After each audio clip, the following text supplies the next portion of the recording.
Amigos da rede Piratininga de Comunicação, da Connect TV. Estamos aqui mais um podcast, Aqui Tem História. E o nosso convidado de hoje é José Carlos Sibila, mestre, professor, escritor, cineasta, dramaturgo, enfim, muitas histórias e muitas experiências para contar para nós. Prazer tê-lo aqui com a gente, José. Olá, meu querido amigo Artem. É uma honra muito grande estar aqui com você no teu podcast da rádio e estar junto aqui com os espectadores e os ouvintes aqui da Rádio Piratininga. Rádio Piratininga AM também, nosso podcast vai também no ar pela Rádio Piratininga AM. E a oportunidade de a gente conhecer um pouco mais da vida pratense ou sanjoanense? Eu sou sanjoanense e nasci no dia 23 de junho de 48. E eu digo que eu nasci correndo no dia 23 para ver São João nascer mais bonito no dia 24. Pois é, acabou de fazer aí aniversário junto com São João da Boa Vista. Mas longe de ter os 199 anos que São João da Boa Vista está. Mas já vão para mais de 75, viu? Que beleza. Não aparece, não aparenta. E além do que, tem muitas histórias, foi uma vida bem vivida, né, Zé? Tem bastante história, né? E por falar em história, é interessante como é que tudo começou para mim como contador de histórias. Aqui embaixo da rádio, na rua Getúlio Vargas, o meu pai tinha uma casa e um porão muito grande, e ali eu fazia minhas primeiras sessões de cinema, mas eu era moleque, né, garotinho. Então a gente colocava duas cadeiras de espaldar bem alto, lado a lado, e um pano de prato branco, molhado, amarrando de um lado ao outro dos espaldares da cadeira. Atrás uma vela, e entre a vela e esse pano molhado, os personagens, que eram os dedos da mão, ficavam fazendo ali um cineminha. Era muito gostoso fazer isso, até que um dia minha mãe me pegou cobrando ingresso da vizinhança para ir assistir o cineminha, e ela me deu um castigo desgraçado. Como é que você cobra, velho? Os vizinhos, todos amigos aqui da Getúlio Vargas. Getúlio Vargas não era nem asfaltado ainda naquela época de ter. Todos amigos aqui da Getúlio Vargas, pessoal do Armazém do Seu Avelino, do Café Coelho, tudo gente amiga nossa. Eu falei, mãe, eu fazia o filme, o pessoal gostava, e eu cobrava um palito de fósforo, guaraná, essas coisas assim, né? E aí começou o meu gosto por contar histórias, né? Você lembrou aí essa sua infância, você sanjoanense, o pai sanjoanense, família sanjoanense, mas todo mundo tem José Carlos Sibila e o pai, o Elson Gonçalves Barbosa, como pratenses. Será que é porque seu pai foi prefeito de Águas da Prata? Não, meu pai, na verdade, é de uma cidade chamada Brodowski.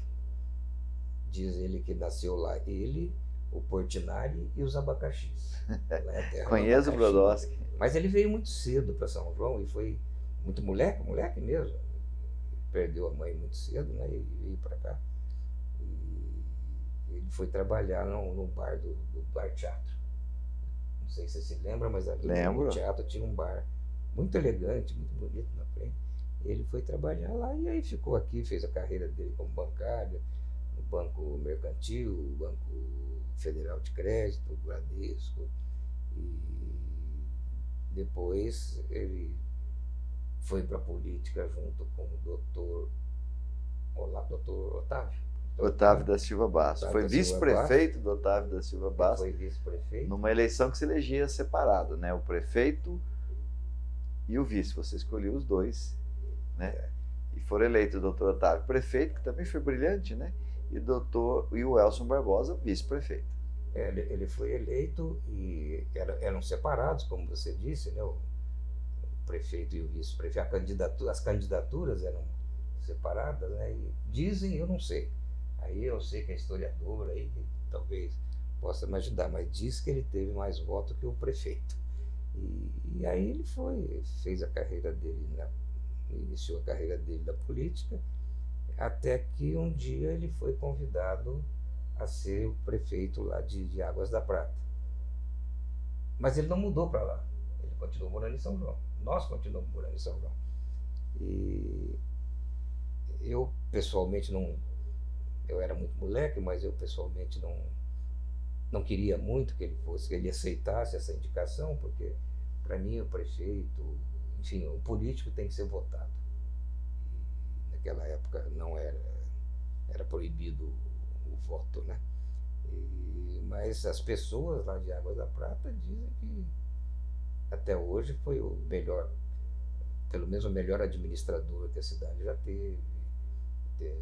Fez o balneário de Águas da Prata, sem um tostão sequer da cidade de Águas da Prata. Era um fundo dos municípios que existia na época, acho que era FUMEST, ou FUMESP que chamava aquilo lá, e fez o balneário da Prata e a FUMESP fez alternativamente o balneário de Serra Negra. Pode ver que os dois são iguaizinhos, né? A mesma arquitetura, o mesmo tamanho e tal. Mas depois o da Prata acabou não.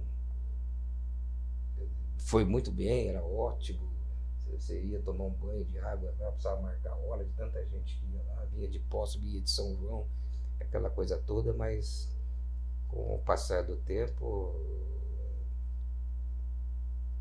por algum problema administrativo, não sei. Ou vários, né? Vários. O principal era a falta, às vezes, de interesse, né? Assim, enfim. Mas que pena, né? É um período tão de ouro de Águas da Prata. Lembrando aqui o teleférico, para quem não sabe, os mais novos, Águas da Prata chegou a ter um teleférico. Né? Que ele fez. Que ele fez, sair ali do morro onde está a Cristina Lerosa hoje e até o Bosque. Até né? o Bosque. Que coisa linda que era aquilo, que imagem bonita. Veja, também na mesma época de Serra Negra está até hoje lá funcionando. Antes, se não me engano, do de Poços de Caldas. Essa referência. Paralelamente, na mesma época, enfim. Não incentivaram. Agora, o Elson Gonçalves Barbosa, eu posso falar, você talvez é filho, mas eu posso falar, foi prefeito brilhante. Né? Era um administrador genial, foi reconhecido até por adversários políticos como um administrador genial, muito à frente do tempo dele. Né? Então eu sempre digo, Zé Cláudio Sibila é um artista do cinema, é um artista das letras, da dramaturgia, mas o pai foi um artista da política, das relações sociais, porque ele era estimado por muitos. Né? Esse dia eu estava conversando com o filho do Dr. Vaugran, o Luiz Tarcísio, que Vaugran era de oposições contrárias ao Dr. Elson, mas o Tarcísio me dizia que a cordialidade entre ambos era tanta, o respeito era tanto, que eles mesmos reconhecem que foi um dos administradores mais brilhantes que Águas da Prata já teve. Então é bom você saber disso, que não só os amigos falam, mas tem quem também não estava do mesmo lado na época reconhece o Elson Gonçalves Barbosa, o grande administrador que Águas da Prata já teve. É verdade, e até o doutor Nicolau, o Dr. Nicolau também, que era político e representativo na cidade e de um outro viés político. Uma vez meu pai passou mal, ele teve mal, ele foi lá, olha, seu Elson, nós não somos adversários, nós estamos em lados contrários, mas nós somos amigos. Olha, isso é bonito, né? Que pena que essa época, né? E que homens como esses dois citados aí já estão se tornando tão raros, né? Tão difícil da gente achar a nobreza de caráter, do reconhecer o outro, enfim. Mas tudo passa. Essa época boa passou, agora a ruim vai passar também. E nós vamos ver outra época boa, se Deus quiser. E a Prata tem, falando em administração e a comunicação, a Prata tinha 2 cinemas. Poxa, isso eu não sabia. 2 cinemas. Onde hoje é a rodoviária, e do lado tem um lago, naquele lago era um cinema. E embaixo do hotel do Santorini era outro cinema. E lotava. Dava para fazer cinema e ganhar na bilheteria. Eu lembro da Prata lotada de gente, da Prata um movimento intenso nas férias, gente do Brasil inteiro ali, era uma festa permanente, né? Permanente. Ali tinha pessoas que, até por causa do meu pai, que adorava Águas da Prata, vinha para lá, o Natel, não saía daqui, né? Ah, sim. E ajudou muito a região, hein? Ajudou Como governador de São Paulo, ajudou muito a Prata, ajudou muito São João da Boa Vista, né?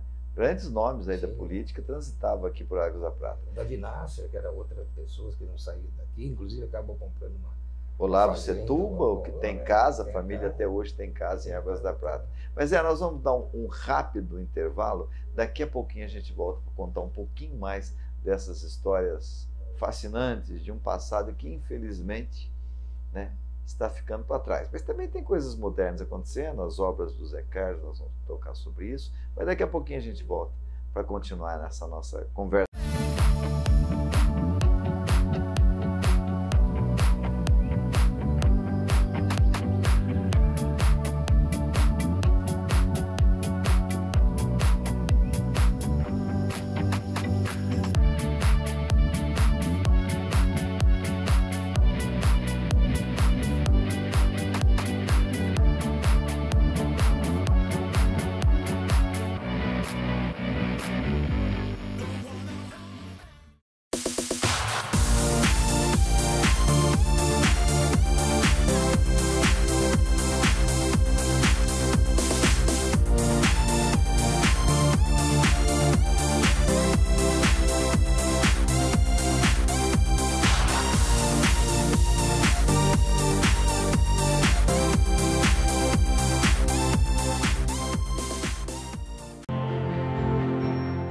A Fera Alvarez é uma empresa nacional com mais de 52 anos de atuação no mercado de reciclagem de materiais ferrosos, não ferrosos, com foco na coleta, preparação e comercialização de materiais para fins siderúrgicos e de fundições.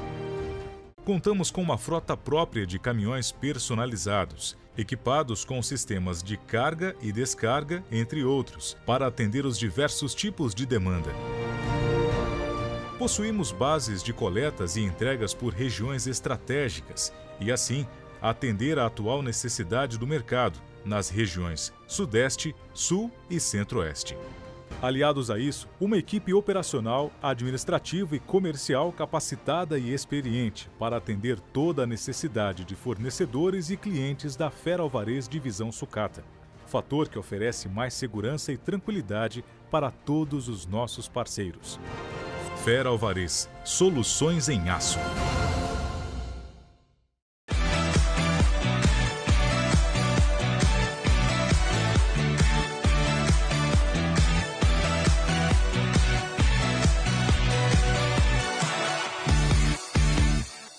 Pois bem, amigos da Rede Piratininga de Comunicação, amigos da Connect TV, retornamos à nossa conversa de hoje com José Carlos Sibila, que, como anunciei, é escritor, cineasta, dramaturgo.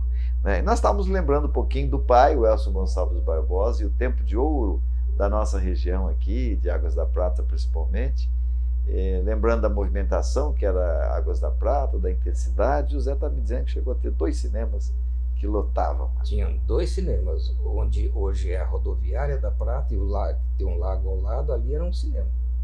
Era um cinema e acho que uma pensão, uma coisa assim. E embaixo do Santorini, onde é o Santorini hoje, também era um cinema e aquilo lotava. Tem um belo teatro hoje lá ainda, sem atividade, um pouco, de vez em quando algum evento, mas ainda tem um belo teatro lá no Santorini. Acho que era ali que era o cinema, de certo? Não, era embaixo. Embaixo. Era embaixo. Tá certo. E você mora hoje em Águas da Prata, além de São Paulo, tem a sua residência em São Paulo e aqui na região fica em Águas da Prata. O Arthur, quando eu resolvi fazer uma casa aqui em São João, junto com a minha mulher, com a Lívia, eu falei, vou comprar um terreno que um lado é São João e o outro lado é Prata. A minha casa é São João. Se você atravessar a rua é Prata. Então tá bem dividido. Eu falei, cara, eu quero ficar num lugar que eu me sinta bem, tanto como sanjoanense, como pratense. Então a minha casa está no meio, ela é a fronteira ali, o limite de São João e de Águas da Prata. Bom, para quem não conhece ainda o Sibila, entre outras tantas coisas que ele faz, ele tem uma experiência acadêmica e profissional riquíssima. Começar por uma temporada em Paris, morou muitos anos em Paris, na França. Como é que foi isso, Zé? Conta para nós. Eu trabalhava nos Diários Associados, na TV Tupi, na antiga TV Tupi, que a maioria aí não chegou nem a assistir, né? Porque depois que o Silvio Santos comprou, enfim, fechou a TV Tupi. E na época eu trabalhava lá na TV Tupi e iam dois profissionais de formação acadêmica daqui para lá, e vinham dois franceses de lá para cá para passar 6 meses. Eu 6 meses lá e eles 6 aqui. E aí conheci lá a organização Rádio e Televisão Francesa, fiz estágio lá com eles, fiz um filme como assistente de direção lá com eles, um longa-metragem. Mas os 6 meses acabaram e coincidiu do final desses 6 meses acontecer, e eu morava na Casa de Portugal. A Casa de Portugal era da Fundação Gulbenkian, que a matriz é Lisboa, né? E Portugal tinha essa casa em Paris para estudantes. E eles me acolheram lá. A Casa do Brasil não me acolheu, enfim, por razões assim, agora não veio o caso. Mas a Casa de Portugal me acolheu e tudo ali era fechado pela ditadura de Portugal. Nada podia, não podia ter cinema, não podia ter o teatro. E eles tinham o cinema mais bonito do mundo ali dentro. Aí aconteceu a Revolução dos Cravos em Portugal, em Portugal, e eles mandaram abrir todas as ferramentas de produção, de exibição de conteúdo, de cinema, mandaram abrir. O diretor de lá, um português, falou: olha, Sibila, Messias Sibila, eles falavam, você não quer tocar isso aqui? Você fica aí no teu apartamento de graça, fica aí. Olha, eu vou ficar, só que eu vou perder meu emprego no Brasil, né? Ele falou: não esquece do teu emprego no Brasil, fica aqui e toca o cineclube, toca os instrumentos de distribuição de conteúdo, enfim, de teatro, palestra, ele fez muito. E como não tinha filme português para passar, porque eles ficaram mais de 40 anos sem produção, eu passava os filmes brasileiros. Glauber Rocha, Terra em Transe, Nelson Pereira dos Santos, enfim, o cinema novo brasileiro, e aquilo lotava que ficava a gente sentado no chão. E com isso eu fiquei lá quase 5 anos, não completei 5 anos. Fiquei lá quase 5 anos e passando filme. Como é que conseguiu ficar naquela cidade chata, sem ter muito o que fazer? Paris, né? Não dava tédio em Paris? Olha, Paris realmente é uma cidade muito bonita, muito gostosa. Mas o Brasil dá uma saudade. Nossa Senhora, o Brasil faz muita falta. E a gente talvez não perceba isso. Eles percebem, eles dão um valor muito grande para nós. Mas eu fiquei lá esses quase 5 anos, eu e a Nívia, minha mulher, né? Você já era casado nessa época? Eu fui casado, eu fui para lá com 26 anos. E ela com 20, 21. E ficamos lá. Montamos um time de futebol em Paris, chamado Paris Mengo, que eram jogadores, estudantes, né, pesquisadores brasileiros que estavam lá. Montamos um filme, fomos disputar o campeonato universitário da França toda, né? Aí viajava para lá, viajava para cá. E nesse Paris Mengo eu me lembrava dos meus tempos esportivos aqui, né? Você jogou também? Bati uma bolinha ali com o Era bom? Ou era como jogador, era um bom cineasta? Não, eu era bom. Dizem que eu era bom. Mas eu tinha na minha frente 2 jogadores que eram muito bons. Que era o Neto, que jogava na minha posição, e o Pagão, que talvez você conheça eles, né? De nome. Jogava. E o Radar era o técnico. E o Radar falava assim, olha, eu era cobrador de falta, né? Olha Zé Carlinho, é falta, a barreira está aqui, o goleiro está lá. Se você chutar, não pegar na barreira ou o goleiro não alcançar, é gol. Eu falei, radar isso eu sei. Mas, e assim era na esportiva, e eu lembrava muito do Paris Mengo lá, eu lembrava muito da tua época de esportiva aqui. Que legal, que bacana. E como cineasta, Zé, fala uma obra que te marcou, que você considera essa é a minha principal obra.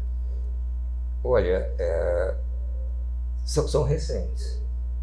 Uma, inclusive, eu filmei aqui em São João. É mesmo? Eu achei que fosse alguma coisa da época de Paris. Aí. Não. Lá em Paris eu fiz um longa como assistente chamado, não veio para cá, não teve, chamava seria Os Embaixadores, não sei, das embaixadeiras. Mas eu fiz alguns documentários, inclusive um eu fiz aqui ali onde é a estação de trem, inclusive. Chama Apesar de Você, inclusive está sendo exibido na Cinemateca. Agora que estou conseguindo exibir filme lá de novo, né? Está sendo exibido na Cinemateca. Eu fiz em São João, esse curta, tem 15 minutos por aí.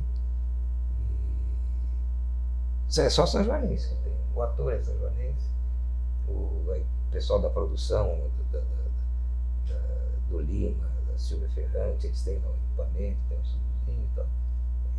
Eu dirigindo, o ator também é um rapaz aqui de São João, e era uma homenagem uma homenagem para ele, não dele para mim, claro, ao Chico Buarque, da música dele, Apesar de Você, e a um grego, um franco-grego, né, o grego francês, não sei, chamado Constantin Costa Gravas, que filmou muito aqui as ditaduras do Cone Sul, né? Uruguai, Brasil, Chile, Argentina e tal. Inclusive ele me cedeu algumas imagens Poxa, que bacana. Não acompanhei ainda, gostaria de poder acompanhar. E como escritor?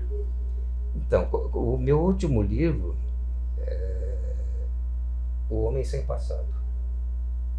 É a história de um jovem, de uma família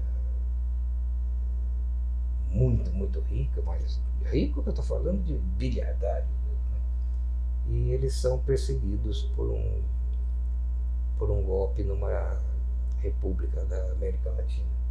E esse jovem é trancafiado num hospital, numa espécie de manicômio da época da repressão, e é tirado a possibilidade dele de conhecer o seu passado. Ele não tem possibilidades mentais, né? Foi tirado cirurgicamente, foram tiradas as possibilidades dele passar. Aí ele é libertado e ele começa a procurar o passado dele. Na procura do passado, ele vai lá encontrar os camisas verdes do Getúlio Vargas, né? Para ver se acha ali referências familiares. Depois ele vai para a Alemanha, é um livro do realismo fantástico, então me permite jogar com o tempo à vontade. E esse é um livro que está aí, está na livraria Martins Fontes, está aqui em Poços de Caldas, na livraria Porão, está em duas livrarias aí, essas livrarias em espaços de cinema, do Unibanco, Itaú, da Augusta, e nessas coisas que compra aí pela digital. E a tua incursão aí pela dramaturgia? Eu vou te falar uma coisa, inclusive outro dia publicaram aí no Facebook uma peça minha chamada Teto de Lona, que foi muito gostosa de fazer no Teatro Pirandello, em São Paulo.